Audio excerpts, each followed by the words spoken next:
Final elder was mentioned by James, and that's W.E.B. Du Bois.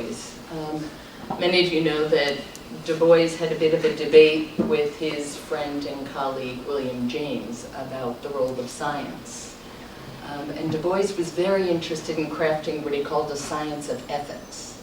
That is, a science that could speak to questions of justice. And at one point he said, lynchings are not going to wait for the social science evidence.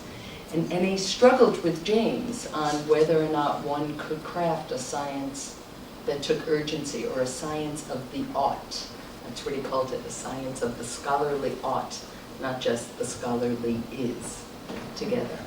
I can think of few who have accomplished that integration, but the first name that would come to mind is A.J. Franklin. A.J. is also a colleague from CUNY. We have lent him to Boston College for a short while. They're paying him better, but his heart is here. A.J. is the Professor and Honorable David S. Nelson Professional Chair of Boston College. Many of you know his research. It's been groundbreaking on Black racial identity, on youth. He, with his wife Nancy Boyd Franklin, have published books that are both simultaneously scholarly and public, bridging what Du Bois was really hoping to do, which is to bring a science to the people. A.J. has shown up in my hometown giving talks about raising Black children, right? A.J. moves from big policy conversation to on-the-ground work. He also has a private practice for which I know he's adored. I mean, your clients speak. A.J. is a member and distinguished psychologist recognized by the Association of Black Psychologists and the New York Association of Black Psychologists. He's a fellow at the APA and the American Orthopsychiatric Association. He has held the Sol Cohen Distinguished Chair in Child and Family Services, worked with Jewish Board for Child and Family Services, and he received the Mellon Distinguished Visiting Scholar and Lecturer at Teachers College, Columbia. For the psychological study of social issues, for sponsoring this, because it goes to the heart of my first question to you as early career psychologist. What are you indignant about? What do you see as an injustice?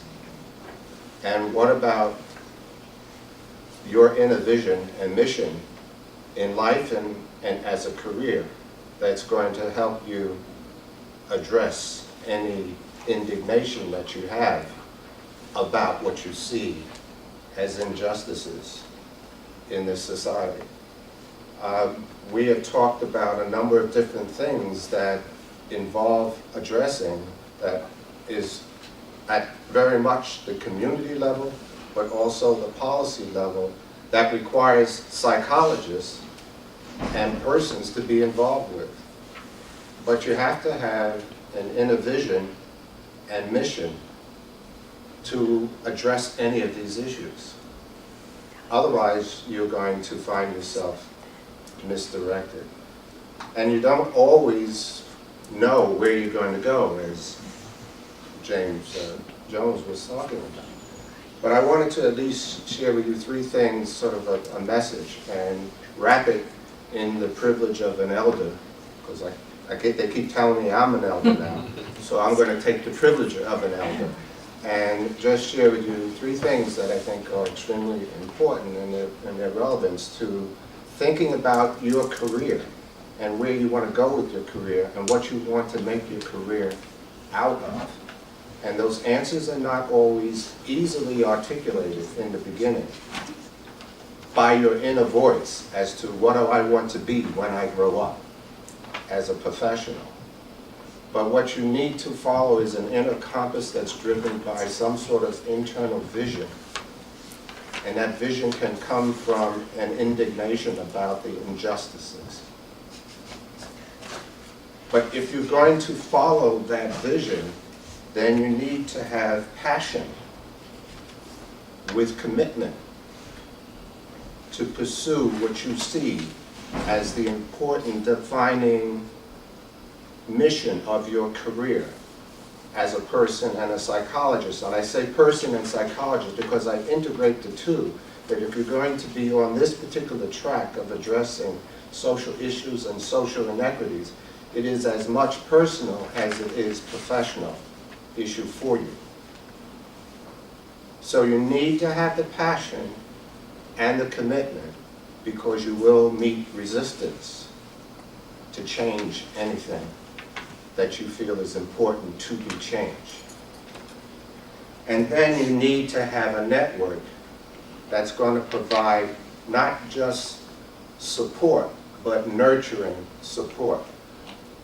I would not be able to have become the Honorable David S. Nelson, whatever, all that thing that I have, professional chair, without the nurturing professional and personal support of, Michelle Fine, Kay Doe, James Jones, and a host of other people throughout my career. Because there's always going to be this tension in the system here about what's the best path and what's the best approach to address the issues of inequities. And each is going to ask you to declare yourself. In the old days, we used to say, are you going to be part of the problem or part of the solution?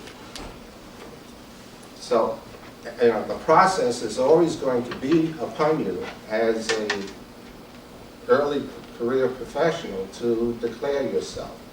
And everybody's going to want you to be a part of their network. So you really need to find yourself a network that is going to help guide you through the mass of options that will be put in front of you, both by life and by career choices, to still work towards your goal of what you see as the appropriate, let's say, social justice career, if you're going to do that. And you won't always know whether this is really going to work out for you, but you have to trust also your intuition. It becomes extremely important. So what I'm saying to you is that the injustices continue to be here, and the need for you to be responsive to them is a matter of personal choice, but it's a matter also of professional choice. There's a lot of work that has to be done. It's not only here. And I would say this in just closing, that I had the opportunity to be in South Africa with the World Conference Against Racism and Xenophobia, and the issues that we talk about here are worldwide. The social issues are worldwide, and the complexity is reflected in each one of the countries and the diverse ethnic groups that get represented there. So it's a big job, both locally, nationally, and internationally, if you're willing to take it on. And that's what Dalmas Taylor was doing. He was taking his chunk of it, making it his own, and making it happen, but he brought to it, in particular, in a vision. He had a commitment to it, he had passion about it, and he created a network of people to sustain him in the pursuit of those particular goals. That's my message to you. Find that, and you will make a major contribution. You don't have to do it worldwide. You can just do it at a local level and just do it.